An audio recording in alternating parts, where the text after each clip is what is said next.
Hello, आप लोगों का फिर से स्वागत है। तो पिछले क्लास में हम लोगों ने यह सीखा था कि अगर हम किसी रॉड को जिसका लेंथ L है, इस रॉड को मैग्नेटिक फील्ड में रख दें, जो कि आपको दिख रहा है कि ये मैग्नेटिक फील्ड B है, और इस रॉड को हम एक मोशन दे दें जो वेलोसिटी V है, तो हम लोगों ने यह सीखा था कि इस रॉड के क्रॉस एक EMF डेवलप कर जाता है और उस EMF का फॉर्मूला होता है BLV या फिर LV क्रॉस B। ये देखा जाए ये वेक्टर है और ये स्केलर फॉर्म में है, इसमें कोई दिक्कत नहीं है। हम लोगों ने अलग से इस EMF का डायरेक्शन के लिए हम लोगों ने तरीका पढ़ा था। इसके बाद हम लोगों ने इस पर कुछ सवाल भी बनाए थे, अगर रॉड टेढ़ी होगी तो क्या करना है, अगर तिरछी होगी तो क्या करना है, वगैरह वगैरह। फिर हम लोगों ने ये देखा था कि जब तक लूप कंप्लीट नहीं होता तब तक इसमें करंट नहीं आती। तो आज का जो क्लास है, आज हम लोग इसके करंट के बारे में बात करेंगे, मतलब आज का हर एक टॉपिक इस करंट से रिलेट करेगा। चलिए हम लोग शुरुआत करते हैं आज के क्लास की, जो पिछले क्लास के आगे का टॉपिक होगा। मान लीजिए कि हम लोगों ने ये रेल ली है, इस रेल में यहाँ पर मैंने जोड़ दिया है। इसको जोड़ने से फायदा ये है कि ये पार्ट और ये पार्ट कनेक्ट हो गया है। अब हम यहाँ पे एक रॉड रखते हैं, वही वाली रॉड है जिसका लेंथ L है और जिसका रेसिस्टेंस R है। ये जो रॉड है ये एक किस्म के मैग्नेटिक फील्ड में रखी है। आप देख रहे हैं ये मैग्नेटिक फील्ड B है। तो अब आप ये समझ पा रहे हैं कि अगर हम इस रॉड को वेलोसिटी V देंगे तो फिर अब की बार करंट भी आएगा। इसलिए करंट आएगा क्योंकि जब यहाँ EMF बनेगा तो वो EMF इस लूप के थ्रू बहेगा। और जो पहले समस्या थी हमारी कि जब तक करंट नहीं बहेगा तब तक नहीं आएगा करंट, जब तक लूप नहीं होगा तब तक करंट नहीं आएगी। यहाँ पर हमने लूप बना दिया है, ये रॉड में रेसिस्टेंस भी डाला हुआ है, इसलिए यहाँ पर करंट आएगा। तो चलिए हम लोग जरा एग्जाम्पल एक सोल्व करते हैं। मान लिया जाए कि इस रॉड को, जो कि रुकी हुई थी, इस रॉड को हमने वेलोसिटी V से उधर फेंक दिया। V गेव अ स्पीड, हमने अचानक से स्पीड दे दी। ध्यान दीजिएगा, एक अचानक से हमने हाथ से झटका दे दिया या इसको किसी चीज से ठोकर मार दिया, वो वेलोसिटी V से आगे की ओर बढ़ रहा है। जैसे ही वेलोसिटी V देंगे तो आप जानते हैं क्या होगा, तब इसके अंदर एक EMF डेवलप हो जाएगा। उस EMF का वैल्यू होगा, आप ठीक से देख लीजिए, ये EMF डेवलप हो जाएगा, EMF पैदा होगा, जो फार्मूला हो जाएगा BLV। आप डायरेक्शन देख पा रहे हैं EMF का, बहुत बार मैंने प्रैक्टिस किया है इसका।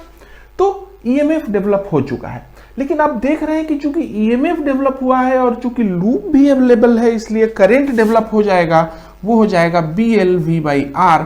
किस तरफ करंट होगी? करंट इस तरफ होगी, करंट I इतनी करंट होगी BLV/R।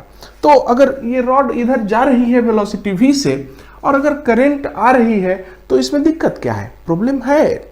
अब यहाँ पे ध्यान दीजिए परेशानी कहाँ पैदा होती है। यहाँ तक तो आप समझ गए होंगे कि इस रॉड को हमने वेलोसिटी V दी, जैसे ही वेलोसिटी V दी EMF आ गया, चूंकि लूप कंप्लीट था इसलिए करंट भी आ गई, ये रही रॉड में करंट। दिक्कत यह है कि ये अब एक करंट कैरिंग रॉड है। यहाँ पे ध्यान दीजिए, करंट कैरिंग रॉड को जब हम मैग्नेटिक फील्ड में रखते हैं तो उस पर एक फोर्स लग जाता है। आप तो जानते होंगे, जैसे करंट कैरिंग कंडक्टर को जब हम किसी मैग्नेटिक फील्ड में रखेंगे तो उसके अंदर फोर्स लग जाएगा।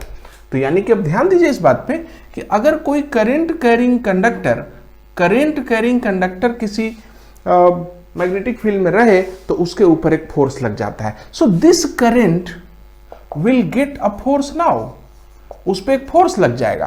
कौन फोर्स लगाएगा? वही मैग्नेटिक फील्ड फोर्स लगाएगा। आइए देखते हैं ये फोर्स किधर लगेगा। ध्यान दीजिएगा, सबसे पहले तो फोर्स कितना है सो बता दें। फोर्स ILB होता है, आपको मालूम होगा। जैसे चार्ज अगर मैग्नेटिक फील्ड में चलता है तो फोर्स होता है QV×B, और जब करंट किसी मैग्नेटिक फील्ड में रहता है तो फोर्स होता है IL×B। मैंने इसको ILB लिखा है क्योंकि डायरेक्शन अलग से डिस्कस कर लूंगा। तो I का फॉर्मूला है BLV/R और LB से गुना करेंगे तो आएगा B²L²V/R। ये फोर्स लगेगा इस पे। कौन लगाएगा? Magnetic field. किधर की ओर? ध्यान दीजिएगा, ये तरीका आपके पास मैंने बताया था पहले। करंट किधर है? ऊपर। ये किधर है? Magnetic field. ध्यान दीजिएगा, मैग्नेटिक फील्ड और ये अंगूठा करंट को दिखाता है। अब फोर्स पीछे की ओर लग रहा है। ओह, इसका मतलब है कि जैसे ही मैं इसको उधर की ओर वेलोसिटी दूंगा वैसे ही एक रिटार्डिंग फोर्स काम करने लग रहा है। इसका मतलब है कि ये मैग्नेटिक फील्ड चाहता नहीं है कि आप इस रॉड को इसके अंदर मूव करें। जैसे ही आपने रॉड को वेलोसिटी v दी, तुरंत रिटार्डेशन का फोर्स लग रहा है। और आप ये कैलकुलेशन कर लीजिएगा, अगर ये रॉड वेलोसिटी v से इधर जाएगा तो ये फोर्स उधर लगेगा। इसका मतलब है कि इधर चलेंगे तो भी रिटार्ड करेगा, इधर चलेंगे तो भी रिटार्ड करेगा।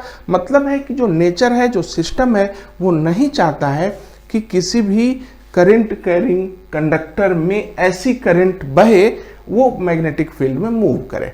ये मैग्नेटिक फील्ड नहीं चाहता। सो ध्यान दीजिएगा, this force is a retarding force, यानी कि ये एक सेल्फ स्टॉपिंग सिस्टम है, खुद ही रुक जाएगा। गौर कीजिएगा, ये फोर्स इतना पीछे की ओर लगा, तो जाहिर है कि जब ये फोर्स इस पे लगेगा तो ये उसको रिटार्ड कर देगा। रिटार्ड करने के बाद आइए अब हम ध्यान देंगे कि अगर ये रिटार्ड करेगा तो क्या, यहां पर कुछ और डिस्कशंस हैं, हम लोग इसको सीरीज वाइज चलेंगे। तो जब रिटार्डेशन हो जाता है तो आइए हम देखें कि अगर हम चाहते हैं कि जबरदस्ती इस रॉड को चलाते रहें, ध्यान दीजिएगा, सिस्टम चाहता है रिटार्डेशन, एफ लगा हुआ है पीछे, आप चाहते हैं कि आगे कंटिन्यू रहे, तो फिर आपको इतना ही फोर्स आगे लगाना पड़ेगा। So to continue the rod, अगर आप चाहते हैं कि रॉड कंटिन्यू करे, then F is equal to B square L square V by R आप लगाइएगा आगे की ओर। आप लगाइए ये फोर्स आगे की ओर, ये फोर्स बाई यू है। उतना ही फोर्स लगाएंगे, जब दोनों फोर्स बराबर हो जाएंगे तो जीरो फोर्स हो जाएगा, तो वेलोसिटी पे कंटिन्यू करेगा। यानी कि अगर आप इस रॉड को चलाना चाहते हैं तो आपको एक फोर्स बाहर से देना पड़ेगा, अगर आप ये फोर्स नहीं देंगे तो रिटार्ड हो जाएगा। तो this force is required by you to continue this. ध्यान दीजिएगा, अगर किसी फोर्स से आप चल रहे हैं, फोर्स आपने लगाया है और वेलोसिटी v है, तो कितना पावर लगेगा आपके द्वारा? आपके द्वारा पावर खर्च होगा एफ भी, यानी कि B square L square V square by R. इतना पावर आपको लगेगा, तब ये रॉड कंटिन्यू करेगी। यानी कि इस रॉड को जैसे ही हमने मोशन दिया, ये खुद रिटार्ड होने लगी। मोशन पसंद नहीं कर रहा सिस्टम, तो ठीक है, रिटार्डेशन होने लगा। हमने इस रिटार्डेशन को रोकने के लिए एक फोर्स लगाया, इस फोर्स का वैल्यू इतना ही देंगे, लेकिन उस फोर्स के चलते हमें कुछ पावर खर्च करना पड़ेगा, कुछ एनर्जी खर्च करना पड़ेगा, तो ये हमने इतना एनर्जी लगेगा तब ये कंटिन्यू करेगा।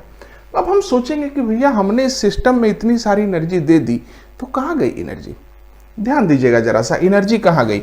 आपने इतनी एनर्जी दे दी है, इतना पावर दे दिया है, उसके वजह से रॉड कंटिन्यू कर रहा है, रॉड चल रहा है, उसी की वजह से रॉड वेलोसिटी v से चल रहा है, इस वेलोसिटी v की वजह से ईएमएफ आ रहा है, इस ईएमएफ की वजह से करंट आ रही है, इस करंट की वजह से पावर आ रहा है। So what is the power given by current?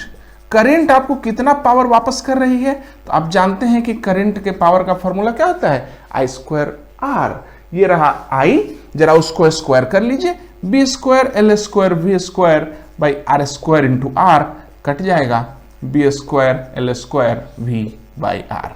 आपने देखा कि ये जो आपने पावर लगाया था इस रॉड को चलाने के लिए, करंट वही पावर आपको वापस कर रही है। इसका साफ मतलब है कि करंट के पास पावर कहां से आया? करंट के पास पावर आप ही के पावर से करंट चल रही है। तो इसमें आपने देखा कि इस सिस्टम में हमने पावर दिया मैकेनिकल और इस सिस्टम ने हमें पावर दिया इलेक्ट्रिकल। तो इस सिस्टम के द्वारा हम मैकेनिकल पावर को इलेक्ट्रिकल पावर में कन्वर्ट कर रहे हैं, पहली बात। दूसरी बात कि हमने जितना पावर दिया उतना ही पावर इसने वापस किया। इसका मतलब है कि इलेक्ट्रोमैग्नेटिक इंडक्शन एक एनर्जी कंजर्वेशन का प्रोसेस है। इसमें एनर्जी कंजर्व्ड होती है, एनर्जी का कंजर्वेशन होगा ही होगा। आप कोई काम करेंगे तो ईएमएफ बनेगा, उस ईएमएफ से करंट बनेगी, आपको वही वर्क वापस होगा।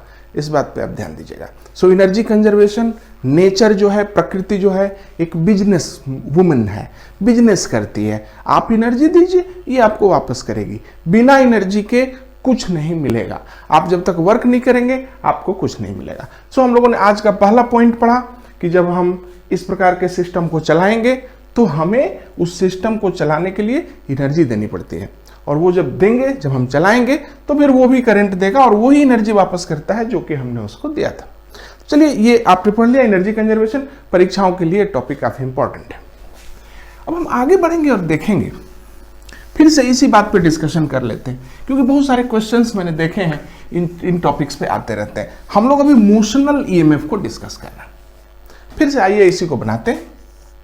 ये एक रॉड है, ये रॉड एल आर, ये इधर मैग्नेटिक फील्ड है, और मैंने आपको अभी भी कहा कि इसको चलाते हैं जब इसको कंटिन्यू करने के लिए हमें वर्क चाहिए, और वो वर्क ही करंट हमें वापस करेगी। फिलहाल हमने मान लिया कि हमने एक वेलोसिटी दिया इसको, सब कुछ फ्रिक्शनलेस है। अब दूसरे कंसेप्ट पे विचार कीजिए। जैसे ही हमने इसको वेलोसिटी दी, ये सब कुछ हमने रखा और इसको एक लात मारा ताकि रॉड आगे बढ़े। जैसे ही रॉड आगे बढ़ेगी, आप जानते हैं इसमें पीछे की ओर फोर्स लग जाएगा, रिटार्डिंग ना। तो रिटार्डिंग फोर्स कितना लगेगा आपको बताया था मैंने, ठीक से देख लीजिए। ईएमएफ बराबर हो जाएगा BLV और करंट हो जाएगा BLV/R, और वो भी इस डायरेक्शन में। इस करंट की वजह से फोर्स पीछे होगा ILB, यानी B²VL² V/R, ये फोर्स हो गया। ये पीछे रिटार्डिंग फोर्स है जो मैंने पहले भी डिस्कस किया था। इस रिटार्डेशन के फोर्स की वजह से क्या आप कह सकते हैं कि एक्सेलरेशन कितना होगा, माइनस में B²L² V/mR। क्या आप कह सकते हैं एक्सेलरेशन रिटार्डिंग। अब एक्सेलरेशन निगेटिव होगा ना, ठीक से ध्यान दीजिए। वेलोसिटी आगे है, एक्सेलरेशन पीछे है, तो वेलोसिटी और एक्सेलरेशन का जब डायरेक्शन उल्टा होता है तो बॉडी की स्पीड घटती है, यानी इसकी स्पीड घटेगी। ये रॉड अब धीमे हो जाएगी, अपने अपने घटेगी।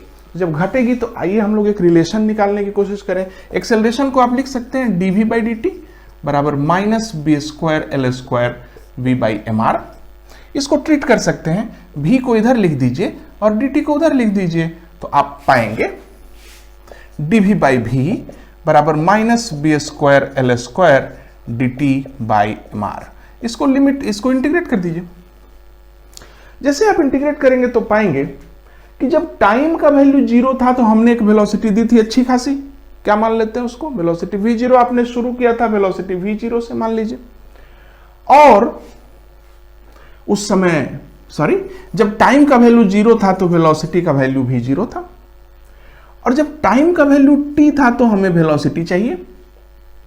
लिमिट इसको बना दीजिए, ln v/v0 ये बन जाएगा बराबर -B²L² ये ln है, इसको यहां से हटाएंगे तो e आ जाएगा इधर, और v बराबर हो जाएगा v0 e to the power -B²L² into T.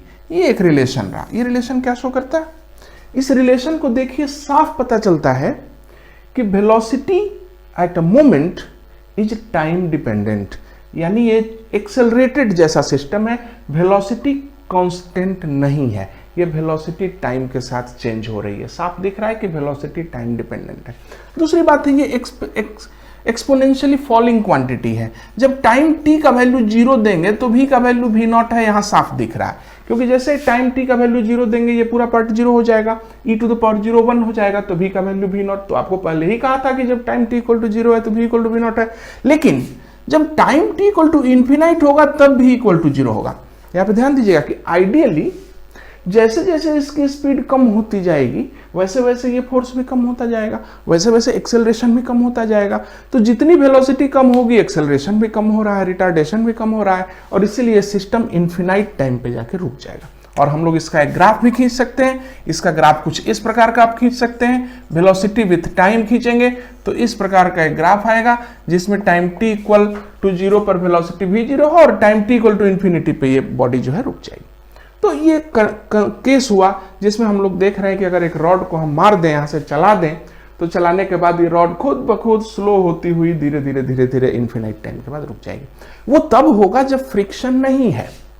Friction अगर प्रेजेंट है तो रुक जाएगी, सचमुच रुक जाएगी, इन्फिनाइट की जरूरत नहीं पड़ेगी, time t equal to infinite से पहले ही रुक जाएगी। तो मान लीजिए कि हम लोग यहाँ पे डिस्कस थोड़ा सा कर लें कि अगर फ्रिक्शन है तो क्या होगा। फ्रिक्शन है if there is friction also, अगर फ्रिक्शन यहाँ पे है जो कि इसको रोकने की कोशिश करेगा, जाहिर है आप वेलोसिटी दे रहे हैं तो फ्रिक्शन पीछे की ओर आएगा। तो मान लीजिए हमने यहाँ पे फ्रिक्शन भी लिख दिया एफ आर, चूंकि फ्रिक्शन का फॉर्मूला है म्यू एम जी और ये तीनों चीजें कांस्टेंट हैं, इसलिए मैंने फ्रिक्शन को एफ आर ही लिखा है। तो ऐसे केस में कैसे लिखेंगे आप इसका वैल्यू, किस तरह से आप लिखेंगे इक्वेशंस को, ध्यान दीजिएगा। ऐसे में पूरा डीवी बाई डी टी जो होगा, यानी पूरा retardation dv by D t होगा माइनस ये वाला, यानी B square L square V by R, ये वाला फोर्स, और माइनस फ्रिक्शन एफ आर, वो भी लिखेंगे।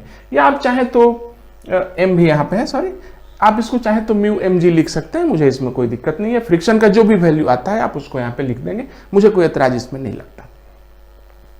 ये डीवी बाई डी टी।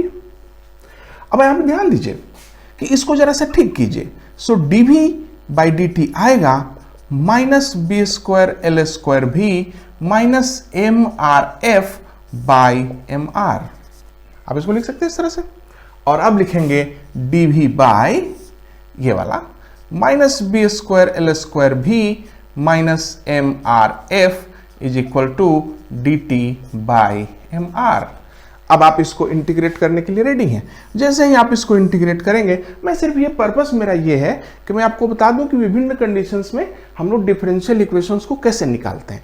तो पहले वाले केस में हम लोगों ने बिना फ्रिक्शन के देखा था कि अगर इसको हम वेलोसिटी v दे दें तो ये इन्फिनाइट टाइम के बाद रुकेगा, लेकिन अगर फ्रिक्शन हो तो इक्वेशन कुछ बदल जाएगा। अब यहाँ पे देखिए t का वैल्यू 0 होगा तो v का वैल्यू v नॉट ले लीजिए, जब t का वैल्यू t होगा तो v का वैल्यू v ले लीजिए, ये वाला v निकालेंगे तो आप इसमें लिखेंगे ln।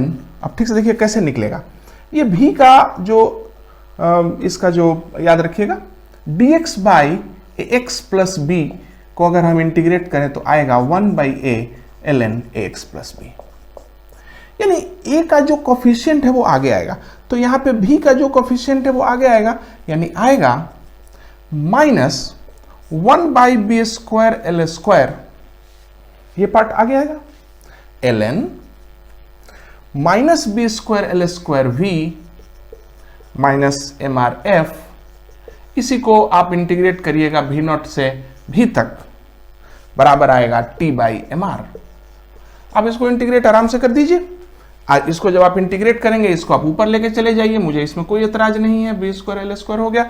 और जब आप इसको इंटीग्रेट करेंगे तो आएगा माइनस ln, इस माइनस को आप उधर लेके जा सकते हैं, इसमें भी कोई एतराज की बात नहीं है।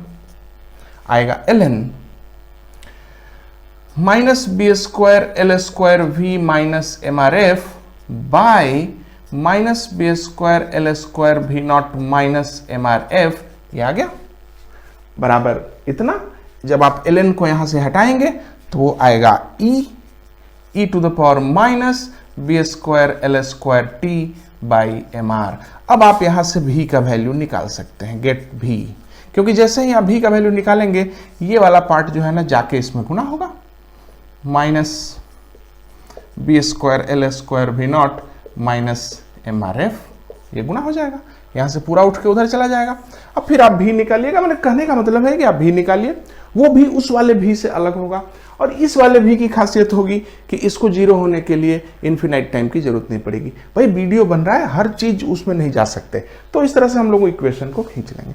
कहने का मतलब है कि जब भी इस तरह का मोशनल ईएमएफ आपके सामने आएगा, आप ध्यान दीजिएगा कि इसको रोकने वाला एक फोर्स जरूर वहां पे पैदा हो जाएगा। तो यहां पर बहुत इंपॉर्टेंट कंसेप्ट है।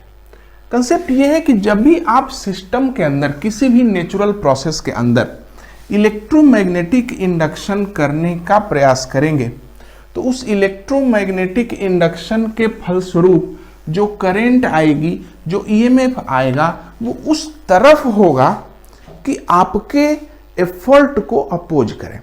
आपने ईएमएफ पैदा करने के लिए रॉड को आगे की ओर पुश किया था, ईएमएफ आया, ईएमएफ आने के बाद करंट आई, करंट पे फोर्स किधर लगने लगा, पीछे की ओर। यानी कि नेचर ये कभी नहीं चाहती है कि आप इलेक्ट्रोमैग्नेटिक इंडक्शन करके करंट बनाएं, ये कभी नहीं चाहती है। आपको उसके लिए कांस्टेंट फोर्स टॉर्क कुछ ना कुछ लगाना पड़ेगा, आपको वर्क करते रहना पड़ेगा। जब तक आप वर्क करेंगे उधर से आपको एनर्जी मिलती रहेगी, आपने वर्क बंद कर दिया एनर्जी मिलनी बंद हो जाएगी। तो इस तरह से हम लोगों ने ये एक बहुत बेसिक लेवल का डिफिनीशन जो एक कंसेप्ट है उसको समझें। अब हम लोग आगे बढ़ेंगे और देखेंगे क्या सिर्फ रॉड को चलाने से काम होता है। देखा कि अगर किसी रॉड को, लेंथेल की रॉड को अगर हम वेलोसिटी v से किसी मैग्नेटिक फील्ड में चलाते हैं तो ईएमएफ आता है LVB या LV क्रॉस B, आप इसको जैसे लिखें। अगर आप ऐसे लिखेंगे तो डायरेक्शन बताना पड़ेगा, अगर आप ऐसे लिखेंगे तो डायरेक्शन इसके अंदर है। अब क्वेश्चन ये है हमारा कि क्या सिर्फ रॉड को चलाना ही पड़ेगा या रॉड को घुमा भी सकते हैं? रॉड को घुमाने से स्पेस कम लगेगा, इस बात को समझिए। चलने के लिए बहुत जगह चाहिए, घूमने के लिए कम स्पेस चाहिए। तो अगर हम रॉड को घुमाएं तो हो सकता है कि उसमें ईएमएफ बने, और अगर ईएमएफ बनेगा तो हम उसको न्यूटन्स रॉड कहेंगे। आइए हम लोग देखें जरा। मान लीजिए रॉड है, ये सेंटर पे फिक्स की हुई है, लेंथ L की रॉड है, और ये पूरी दुनिया में ये इस तरह का एक मैग्नेटिक फील्ड है जो कि ब्लैक बोर्ड इसके अंदर की ओर जा रहा है B, इसको हम घुमा रहे हैं। मान लीजिए मैग्नेटिक फील्ड सब जगह है, थोड़ा समय लग रहा है इसको बनाने में। अब घुमाने से क्या होगा, गौर कीजिएगा। इसके चलाने से क्या होता था, देखिए इसके छोटे छोटे कई टुकड़े हैं, ध्यान दीजिएगा। ये सारे टुकड़े कितने की वेलोसिटी से चल रहे हैं, v, ये सबकी वेलोसिटी सेम है। इसलिए हर छोटा पोर्शन जो है, छोटा सा पोर्शन जो है उसकी वेलोसिटी v है। इसलिए उस छोटे से पोर्शन में जो छोटा सा ईएमएफ आता है उसका फॉर्मूला होगा b, v और छोटा सा पोर्शन dl, छोटा सा पोर्शन। लेकिन यहां पे गड़बड़ है, यहां पे छोटे छोटे कई पोर्शन हैं और ये सारे पोर्शन अलग अलग वेलोसिटी से चल रहे हैं, क्योंकि मैंने आपको ओमेगा दिया है, ये ओमेगा स्पीड से घूम रहा है। तो ध्यान दीजिएगा कि ये वाले पार्ट की लीनियर वेलोसिटी होगी 0 और इस वाले पार्ट की वेलोसिटी होगी ओमेगा x, इस वाले की कुछ और इस वाले की एंगुलर वेलोसिटी, लीनियर वेलोसिटी सबसे ज्यादा होगी। इसलिए इधर देखिएगा तो हर एक छोटा portion is moving with different velocity. तो सब डिफरेंट वेलोसिटी से चल रहे हैं इस केस में, और इसीलिए सबका छोटा छोटा जो ईएमएफ है वो बराबर नहीं है। सो यहाँ पे हर छोटा पोर्शन बराबर ईएमएफ कंट्रीब्यूट नहीं करता, यहाँ पे सभी बराबर कंट्रीब्यूट करते हैं, यहाँ पे सभी बराबर कंट्रीब्यूट नहीं करते हैं। एनीवे जो भी कंट्रीब्यूट करते हैं, मान लीजिए कि x डिस्टेंस पर एक छोटा सा एलिमेंट हमने लिया है dx, और उसकी वेलोसिटी कितनी हुई, फिर उसकी वेलोसिटी होगी ओमेगा x। ध्यान दीजिएगा, अब आप उस पूरे को देखें, इस रॉड को देखें और सिर्फ आप इस पोर्शन को देखें। ये छोटा पोर्शन जिसका लेंथ dx है वो वेलोसिटी v से चल रहा है, कहां, मैग्नेटिक फील्ड B में। तो क्या इस रॉड के अक्रॉस, इस छोटे से पोर्शन के अक्रॉस छोटा सा ईएमएफ आएगा? हाँ आएगा, छोटा सा ईएमएफ आएगा B V L, कितना, dx। ये छोटा सा ईएमएफ आया, और अगर आप चाहते हैं कि यहां से यहां का ईएमएफ निकाल दिया जाए तो आप इसको इंटीग्रेट कर दीजिए 0 से L तक, ये 0 से E तक जाएगा। ईएमएफ हुआ B ओमेगा x dx का होगा x स्क्वायर बाई 2, इंटीग्रेट करेंगे L स्क्वायर बाई 2, यानी कि याद रखिए यहां से यहां तक का पूरा ईएमएफ होगा B omega L square by 2। यानी कि अगर किसी रॉड को हम रोटेट करते हैं तो उसके रोटेट करने से जो ईएमएफ उसके एंड्स पर बनेगा वो होगा B omega L square by 2। अब इसमें अगला बात जो अगली जो इंपॉर्टेंट चीज जो आती है वो ये आती है कि क्या दोनों हाफ, ये हाफ और ये हाफ बराबर ईएमएफ देंगे? ध्यान दीजिएगा ये पूरा ईएमएफ है। मान लीजिए कोई आपसे कहता है कि नहीं फर्स्ट हाफ का बताइए, तो क्या लिखेंगे, B ओमेगा x dx का इंटीग्रेशन करेंगे 0 से L बाई 2 तक में, तो आपको ईएमएफ का फर्स्ट हाफ मिलेगा, आधा ईएमएफ 0 से L बाई 2 में, तो वो होगा B omega L square by 4। ठीक से देख लीजिए x dx का हो जाएगा x स्क्वायर बाई 2 और ये L स्क्वायर बाई 8 हो जाएगा इनफैक्ट, तो B omega L square by 8। यानी कि पहला वाला जो पूरा ईएमएफ है या A से B तक जिसको आप कह सकते हैं वो होगा B omega L square by 2, लेकिन A से C तक आएगा B omega L square by 8।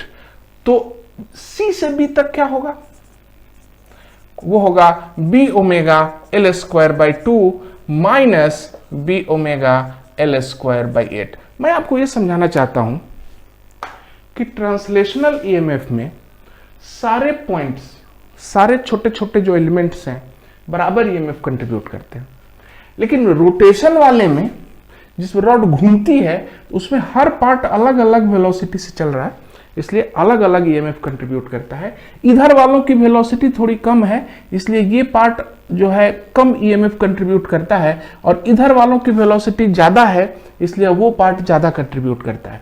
इसलिए फर्स्ट हाफ सेकेंड हाफ बराबर ईएमएफ कंट्रीब्यूट नहीं करते। आपको जहां से जहां ईएमएफ लेना होगा आप ये इसको इंटीग्रेट कर लीजिएगा, आपको वहां से वहां के बीच का ईएमएफ एडिशन करके मिल जाएगा।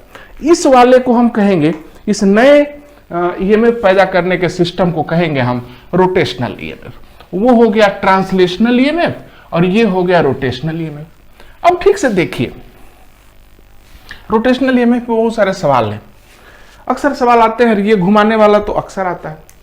मान लीजिए कोई आपसे कहता है कि एक रॉड है एल और ये ओमेगा स्पीड से घूम रहा है इस पॉइंट के क्रॉस, तो जरा मुझे ये बताइए कि जब ये घूमेगा तो मैग्नेटिक फील्ड यहाँ पे ऑलरेडी दी हुई है, अगर मैं भूल जाऊं तो आप इसको इमेजिन कर लीजिएगा, मैग्नेटिक फील्ड बी है। तो जरा बताइएगा कि ईएमएफ कितना होगा। तो यहां से यहां के बीच ईएमएफ अभी बताया था आपको B omega L square by 2। आधे वाले का ईएमएफ यहां से यहां का कितना बताया था, B omega L square by 8। उसका कितना था उस वाले का सेकेंड हाफ का, तो उसमें से घटा लीजिएगा। क्वेश्चन है कि सिर्फ ईएमएफ ही मिलेगा या और कुछ मिलेगा, क्या इसमें करंट बनेगी? फिर वही आंसर, करंट कैसे बनेगी? आपने तो लूप ही कंप्लीट ना की, लूप कंप्लीट नहीं, इसलिए करंट नहीं बनेगी।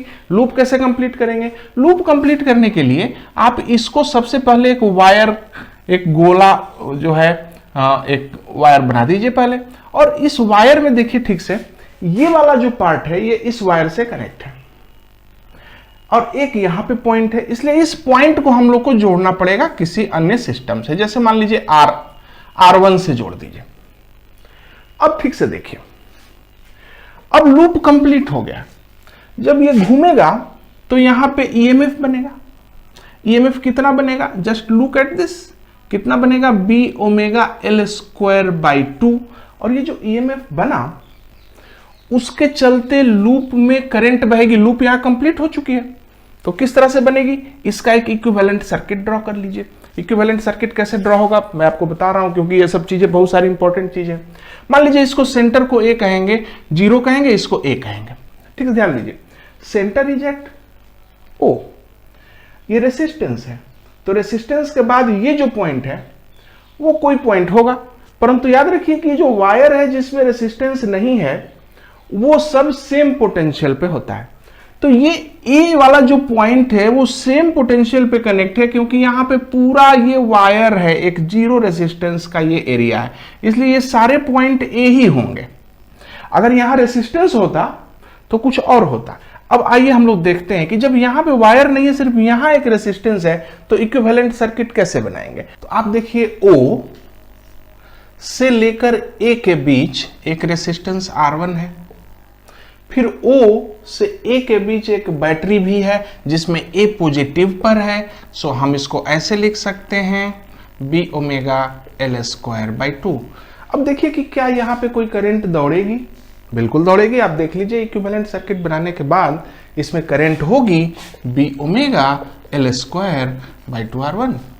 थोड़ा सा अगर हम लोग परिवर्तन कर दें इस केस के अंदर तो चीजें बदल जाती हैं। जैसे मान लीजिए कि इसका रेसिस्टेंस अगर हम लोग R2 कर दें तो क्या चेंज आएगा, तो फिर से देख लीजिए, O से A तक R1 है और यहां से यहां के बीच में एक R2 भी जुड़ेगा,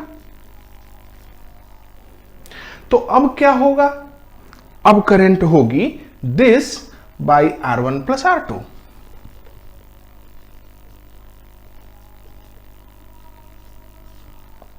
B omega L square by 2 into R1 plus R2। आप देख सकते हैं इस तरह से हम लोग इक्विवेलेंट सर्किट बना रहे हैं। मान लीजिए यहां पे भी एक R3 जोड़ दिया जाए और इधर एक R4 कर दिया जाए, तो क्या चेंज होगा इस केस में? ठीक से देखिए, O से A तक अब यहां पे चीजें बदल गई हैं। ये O से यहां पर आपको B लिखना पड़ेगा, ये ए लिखना पड़ेगा और फिर आपको बी लिखना पड़ेगा। इस तरह से चीजों को हमें बदलना पड़ेगा और तब ये सर्किट जो है पूरी तरह से नई हो जाएगी।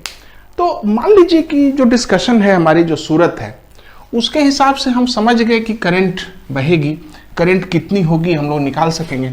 अगर ये रॉड घूमता है तो इसके घूमने से कितनी करंट बनेगी पता चलेगा। क्या इस करंट को कोई रोकने वाला है? क्या एनर्जी यहां भी कंजर्व है? मान लीजिए हम लोग फिर से उसी पुराने डिस्कशन पे आते हैं। यहां पर एक रॉड है, लेंथ L, रेसिस्टेंस R का, और ये कंडक्टर है, ये पूरी तरह से मैग्नेटिक फील्ड में घूम रहा है। चलिए हम लोगों ने ओवर सिंप्लीफाई कर दिया है चीजों को। आइए जरा डिस्कस करें कि जैसे ही ये रॉड घूमेगी ओमेगा वेलोसिटी से क्या होगा।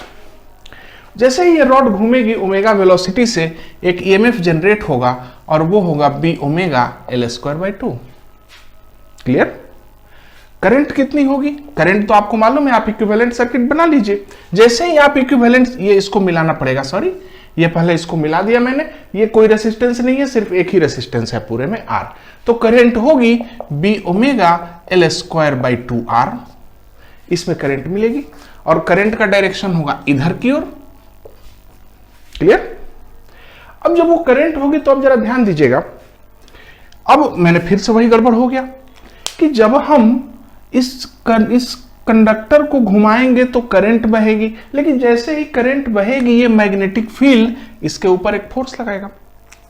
फोर्स लगाएगा किधर की ओर? वापस उल्टे साइड में। उल्टे साइड में फोर्स लगाएगा तो रिटार्डेशन हो जाएगा। तो क्या हम लोग रिटार्डेशन डिस्कस करेंगे? ध्यान दीजिए कि आप एंगुलर क्वांटिटीज डिस्कस कर रहे हैं, इसलिए आप लोग फोर्स न निकालिएगा, torque निकालिएगा।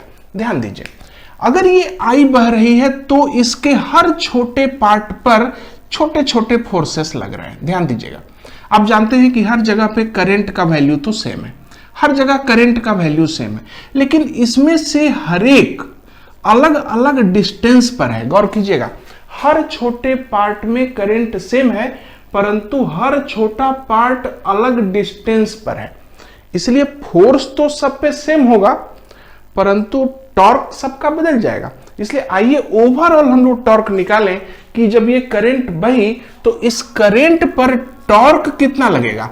Torque by magnetic field लगेगा। इस पे कैसे पता करेंगे? आइए एक्स डिस्टेंस पे जाइए और यहां पे एक छोटा सा पोर्शन ले लीजिए dx। उस छोटे से पोर्शन पे फोर्स पीछे की ओर लगेगा। सबसे पहले पता करते हैं कि उस छोटे से पार्ट में करंट कितनी है। तो करंट का फॉर्मूला होगा बी ओमेगा L²/2R। ये करंट हो गई। इसमें आप dx से गुना करेंगे तो ILB, ये फोर्स बन गया। और इस फोर्स में जब आप x से गुना करेंगे तो बनेगा छोटा सा टॉर्क, और जब आप इसको पूरे में इंटीग्रेट करेंगे तो बनेगा पूरा टॉर्क, यानी कि बी ओमेगा L²/2R, और x dx को लिखेंगे L²/2 यानी बी ओमेगा L4/4R। ये रहा टॉर्क। यानी कि जब ये घूमेगा तो इस पे एक उल्टे डायरेक्शन में टॉर्क लगेगा, जो टॉर्क इसको, इसकी ओमेगा को कम कर देगा। यानी फिर से वही केस है, जब ट्रांसलेशन हो रहा था तो फोर्स अपोजिट लग रहा था, वो उसको रिटार्ड कर रहा था। उसी तरह से जब ये ओमेगा से घूम रहा है तो इसके ऊपर एक टॉर्क लग रहा है उल्टे डायरेक्शन में, और ये टॉर्क जो अल्फा प्रोड्यूस करेगा उस अल्फा से इसका रिटार्डेशन हो जाएगा। इसलिए नेचर इसको धीरे धीरे स्लो कर देगी। आप पूरी तरह से आप फिर से वही पूरे डेरिवेशन निकाल सकते हैं कि इसका अल्फा क्या होगा, फिर आप ओमेगा निकाल सकते हैं। वो एक्सरसाइज आप खुद से कर लें। एनीवे, ये हमारा टॉर्क हो गया। अगर हम चाहते हैं कि ये कंटिन्यूड रहे तो हमें इतना टॉर्क बाहर से देना पड़ेगा। So to continue this rod, इस मूवमेंट को अगर आप कंटिन्यू करना चाहते हैं तो हमें इतना टॉर्क बाहर से देना पड़ेगा। बाहर से हमें देना पड़ेगा, यानी हमें बाहर से टॉर्क देना पड़ेगा। और जब हम इतना टॉर्क देंगे तो उतना टॉर्क, जब ओमेगा स्पीड से कोई चीज घूमे और आप टॉर्क भी दे रहे हैं तो फिर निश्चित रूप से आपको पावर लगेगा। सो पावर बाय यू कितना होगा? आपको होगा power by you torque into omega, so B omega square L4/4R watt. इतना पावर लगेगा। इतना पावर गया कहां? इतना पावर क्या करंट वापस कर रही है? तो करंट है ये, करंट का पावर होता है I square R, power by current होगी I स्क्वायर आर, यानी B square omega square L4 by 4 R square into R, cut गया, B square omega square L4 by 4 R, B square था, sorry यहां पे मैं भूल गया था। तो इस तरह से आप देख रहे हैं कि जो पावर आपने इसको घुमाने में लगाया, करंट आई और उसने वही पावर आपको वापस किया। इसका मतलब है कि एक ब्रॉड तरीके से एनर्जी कंजर्वेशन इलेक्ट्रोमैग्नेटिक फेनोमेनन में लागू है। इलेक्ट्रोमैग्नेटिक फेनोमेनन से हम ईएमएफ बनाते हैं, उससे करंट बनाते हैं, लेकिन याद रखें कि वो ईएमएफ और वो करंट फ्री में नहीं आते हैं। जब तक आप वर्क करेंगे तभी तक वो ईएमएफ आएगा और तभी तक करंट आएगी और तब आपको पावर मिलेगी। यानी कुल मिला जुला के हम लोग कह सकते हैं कि इलेक्ट्रोमैग्नेटिक इंडक्शन सीधे सीधे एनर्जी के ट्रांसफॉर्मेशन का एक प्रोसेस है, जिसमें हम मैकेनिकल एनर्जी को इलेक्ट्रिकल एनर्जी में बदल रहे हैं। अगर आप इसको और डिटेल से देखेंगे, जैसे कि एक एक्सरसाइज मैंने छोड़ दिया है, वो एक्सरसाइज ये है कि सबसे पहले आप पता करें कि इसमें कितना टॉर्क लगेगा, उस टॉर्क की वजह से कितना एंगुलर एक्सेलरेशन होगा, अपोजिट में अल्फा नेगेटिव होगा, और उस एंगुलर एक्सेलरेशन से पता करें उस इक्वेशन को लिख करके कि कितने टाइम के बाद इसका एंगुलर वेलोसिटी जीरो हो जाएगी। तो आप पाएंगे कि इनफिनाइट टाइम के बाद इसकी एंगुलर वेलोसिटी जीरो हो जाएगी। उसी तरह से अगर फ्रिक्शन हुआ इस पे तो फिर क्या कंडीशन बनेगी। तो जैसे आपने वहां पर इक्वेशंस लिखे थे उसी तरह से यहां पे इक्वेशन लिखेंगे तो आपके कंसेप्ट्स और मजबूत होंगे। मैं आपके लिए इसको छोड़ रहा हूं। ये सब जो डिस्कशन हम लोग कर रहे हैं, इस पर किसी भी अच्छी किताब में 10-12 क्वेश्चंस बन जा सकते हैं। ये सेम कंसेप्ट पर आता है। तो चलिए, हम लोगों ने एक चीज पढ़ी। पिछले क्लास में हम लोगों ने इलेक्ट्रोमैग्नेटिक इंडक्शन का बेसिक पढ़ा था, मोशनल ईएमएफ को पढ़ा था। आज हम लोगों ने मोशनल ईएमएफ को ट्रांसलेशनल और रोटेशनल दोनों प्रकार के ईएमएफ में कैटेगराइज कर दिया है, और दोनों एक ही जैसी कैटेगरी शो कर रहे हैं, एक जैसे गुण दिखा रहे हैं। वो यही गुण है कि आप काम कीजिएगा तो वो चलेगा, ईएमएफ आएगा, वरना नहीं आएगा। तो मेरे ख्याल से वीडियो पर्याप्त लंबा हो गया है, अब इसको ड्रॉप करते हैं। आगे हम लोग इसी को फिर से लाएंगे और एक नए तरीके से फिर इस फेनोमेनन को देखेंगे। इलेक्ट्रोमैग्नेटिक इंडक्शन में मैं आपको कोई टॉपिक पहले नहीं बताऊंगा, पहले आप सीख लीजिएगा, फिर उसका नाम बताएंगे। तब तक फिर मिलते हैं फिर बाद में। Thank you.